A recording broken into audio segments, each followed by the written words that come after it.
ओम नाम की कमाई से हम इस काल के 21 ब्रह्मांडों से ऋण मुक्त होंगे।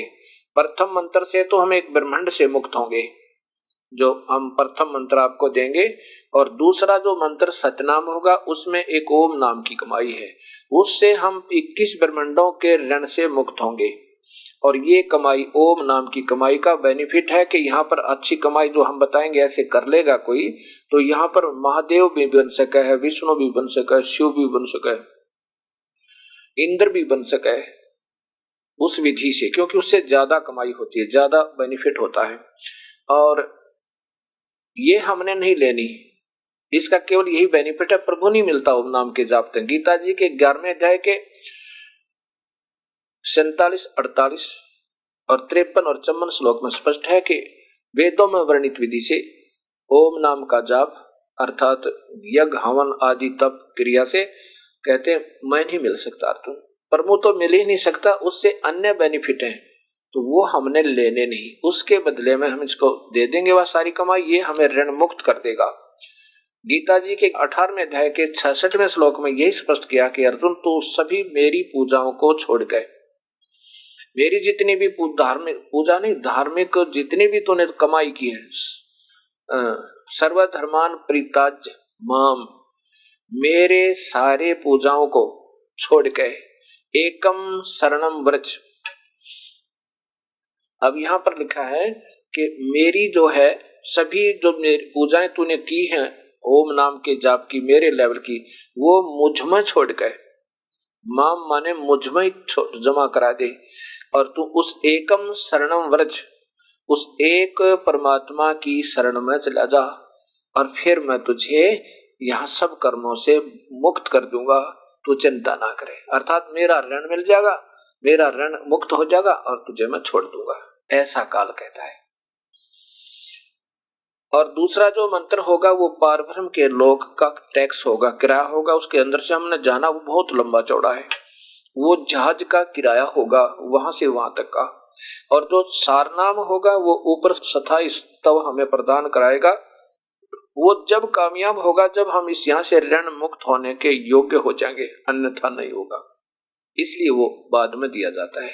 जब तक वो ये नहीं मिलेगा, ये पूरा नहीं कमाई बनेगी, तो वो काम कतई नहीं करेगा, और वो नहीं होगा तो ये व्यर्थ है। इसलिए गरीबदास जी कहते हैं सोहम शब्द हम जग में लाए और सार शब्द हमने गुप्त छिपाए। सोमरण के अंग में गरीबदास जी की वाणी में के सोहम ऊपर और है, सत सुकृत एक नाम, सत सुकृत नहीं है, वो और नाम है, वास्तविक सार नाम है। और उसके बाद जब ये जीव छुटकारा होगा इन तीनों विधि से, और तीन ही मंत्र, तीन ही सतिथि मिलेंगे तो जीव छुटकारा होगा, नहीं तो ये जीव पार नहीं हो सकता। बेसिक बात बनावे। अब ये हम क्यों बार बार समय बढ़ा रहे हैं? अब जैसे अब संत जन हैं, वो पिछले बहुत अच्छे पुण्यकर्मी प्राणी थे, शास्त्र अनुकूल साधक थे, आज भी उनकी प्रभु में तड़प है और लगे हुए हैं, लेकिन विधि गलत हो जाने से अब वो बिल्कुल डिस्चार्ज होकर जाएंगे। ठीक है, पिछली कमाई तो उनको मिलेगी ही मिलेगी, और जो थोड़ा बहुत कोई शास्त्र पठन पाठन कर रहे हैं, थोड़ा बहुत सत्संग अकॉर्डिंग टू द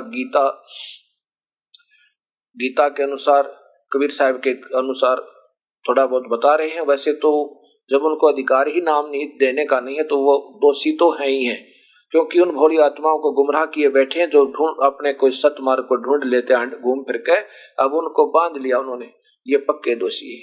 ठीक है, उनका जो नित्य पठन पाठन कर रहे हैं स्वयं इन धार्मिक शास्त्रों का, उसका कुछ ज्ञान यज्ञ बन जाता है। ज्ञान यज्ञ का प्रतिफल जब कभी उनको मनुष्य शरीर मिलेगा तो उनके अकाउंट में जमा हो जाएगा, तो उनको थोड़ा बहुत लाभ मिल जाएगा, स्वर्ग आदि का, घंटे 2 घंटे 10 घंटे का राहत मिल जाएगी, और इससे ज्यादा लाभ नहीं है।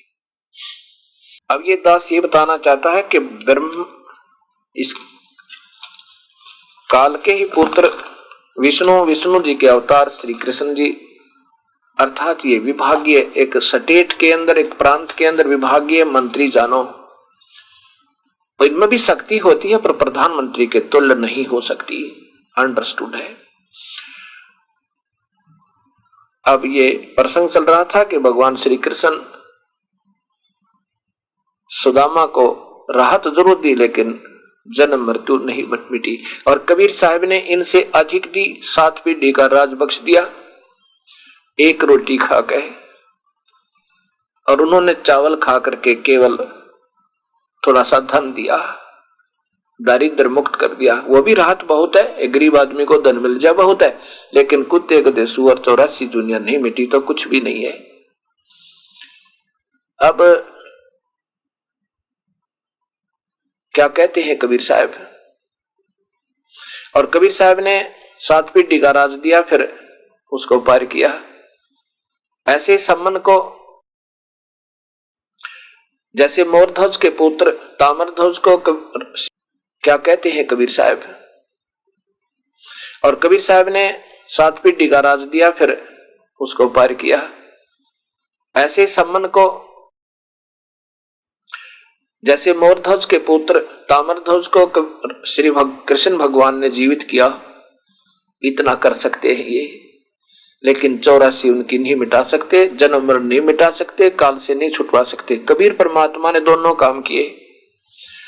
सम्मन के पुत्र सेवु, जो उसके सम्मन ने ही स्वयं चीर काट दिया था, उसको जीवित किया, और फिर उनको उसी उज्जीवन में उनकी इच्छा कोई नहीं रही, सेवु की, सम्मन के पुत्र की, और नेकी सम्मन की पत्नी, वो तो उसी जीवन में मुक्त होगी।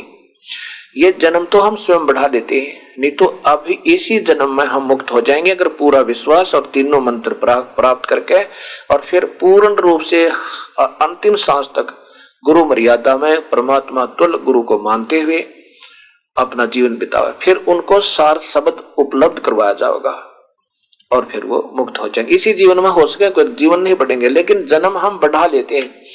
जैसे सम्मन के मन में कल्पना बनी रही कि यदि मेरे पास धन होता तो मैंने पुत्र नहीं काटना पड़ता, यही कल्पना बनाए रखी, कोई बात हुई, धन भी दे दिया दाता ने उसी जीवन में, लेकिन फिर भी वो नहीं मिटी उसकी तरफ, और उसको तीसरे जन्म में मुक्त कर दिया। इब्राहिम सुल्तान अदम वही सम्मन की आत्मा था, तीसरे जन्म में पार कर दिया। लेकिन श्री कृष्ण जन्म मरण नहीं छुटा सकते, प्रभु अवश्य है, 3 लोग के हैं, लेकिन पूर्ण परमात्मा कबीर साहब है। अब एक समय की बात है, इब्राहिम सुल्तान अदम अपने उस राजधानी के बनी में जाकर एक तालाब पर विराजमान हो गया। बलख शहर के तालाब के ऊपर जाके विराजमान हुआ, दाढ़ी बड़ी हुई, पुराने पुराने कपड़े, और वहां पर बैठा। पता लग गया गांव नगर निवासियों को कि राजा इब्राहिम सुल्तान आए हुए हैं और तालाब पर विराजमान है। सारा नगर को पता लगा, उधर से उसके पुत्र जो राजगद्दी पर बैठा था उसको पता लगा। वो राजा बना हुआ लड़का इब्राहिम सुल्तान अदम का आया और कहा, पिताजी आप घर चलो, अब्बाजान आप देख क्या हालत कर ली आपने, आप अपने घर रहो या भक्ति करो, और देखो आप मेरे पास ये ठाठ हैं, आज मेरे पास इतने घोड़े हैं, इतने हाथी हैं, आपकी मौज कर दूंगा, ये कर दूंगा, खूब सेवा करूंगा अपने पिता की। इब्राहिम सुल्तान अदम ने कहा कि पुत्र तू कुछ नहीं कर सकता, जो प्रभु कर सकता है। राजा में अभिमान हो जाता, जवान बालक में तो और गनाव है। कैसे कहते हो पिताजी, यह कौन सी बात, मैं सब कुछ कर सकता हूं, एक आज्ञा दो मुझे। इब्राहिम सुल्तान ने एक नीडल, लोहे की सुई जो कपड़े सीने की होती है, लंबी सी छोटी सी, उसको एक उसी तालाब में डाल दिया और कहा, पुत्र अगर तू सब कुछ कर सकता है तो मेरी ये सुई ढूंढवा के दे दे, निकलवा दे तालाब तक। अब उसने खूब कोशिश की, अब सुई कीचड़ में मिला है कभी, कहने लगे पिताजी कोई और जितनी सुई कहो अभी ला देता हूं, अगर नहीं मुझे वही सुई दे दो, जब जानू तो सब कुछ कर सकता है। कबीर से उसने उसके लड़के ने कहा कि क्या आपका अल्लाह खुदा ये कर सकता है, इसको ढूंढ सकता है एक एक सेकंड में? मेरा अल्लाह तो दूर रहा, उस अल्लाह की रजात है, ये सब प्राणी मेरे अपने हो गए, ये मेरी मदद में रहते हैं। उसी समय इब्राहिम ने कहा कि हे जल की मछलियां, इस दास की एक सुई आपके तालाब में गिर गई, रजा करोगी वापस देने की? इतने में एक मच्छी सुई मुख में लिए हुए उस नीडल को और सामने ऐसे कर रही है, ऐसे किनारे के साथ सामने ऐसे नाच फटफड़ा रही है और मुख सामने कर रही है। अब्राहिम ने पकड़ा और सुई पकड़ के ही वो गोता लगा के दूर चली गई। कहा देख पुत्र, तू नहीं कर सकता, वो प्रभु कर सकता है। प्रभु तो दूर रहा, मेरे हर जीव मेरा साथी हो गया, अब मुझे कोई दूसरा नजर ही नहीं आ रहा। इतना कहकर अपन उठा के कंबल को चल पड़े। कहां पहुंचे? मक्का में पहुंच के मक्का में जाकर के उन अज्ञानी लोगों को, जो भोली आत्मा सोचती हैं कि मक्का में दर्शन करने से मुक्त हो जाएंगे, उनका अंधेरा हटाने के लिए वहां जाकर के मक्का की तरफ पैर करके अब्राहिम सुल्तान आदम सो गया, लेट गया।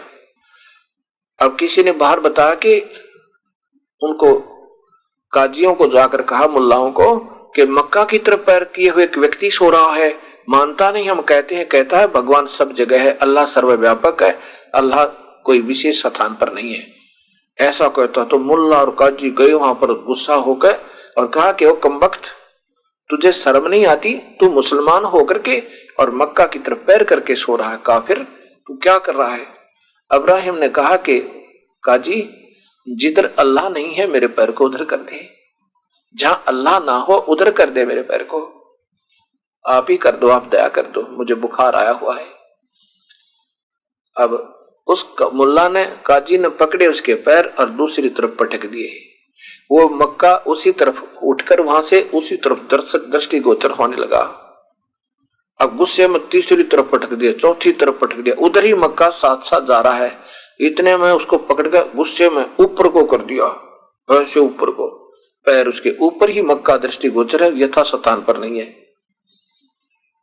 आखिर में वो थक कर डाल कर चले, क्योंकि ये अभिमानी लोग होते हैं, इनकी महिमा बन जाती है। ये गुरु जो बन जाते हैं, ये नहीं मान सकते चाहे परमात्मा सामने आ जा, ये तो अपनी मान बढ़ाई में इतने गिर जाते हैं, ये नहीं मान सकते। ये तो पशु बन सकते हैं लेकिन सच्चाई स्वीकार नहीं कर सकते। सामने देखा कि इतना भक्ति युक्त प्राणी है और सत्य बता रहा है, फिर भी नहीं स्वीकार किया।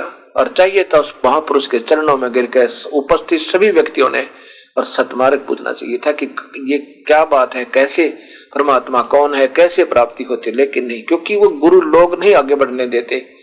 उन भोली आत्माओं को कहते हैं तो जादूगर है, ऐसे करता रहता है, ऐसे थोड़ा मक्का हमें दिखाई नहीं दे रहा होगा, ऐसे ही वैसे इसने हमारी आंखों में कुछ जादू कर दिया था।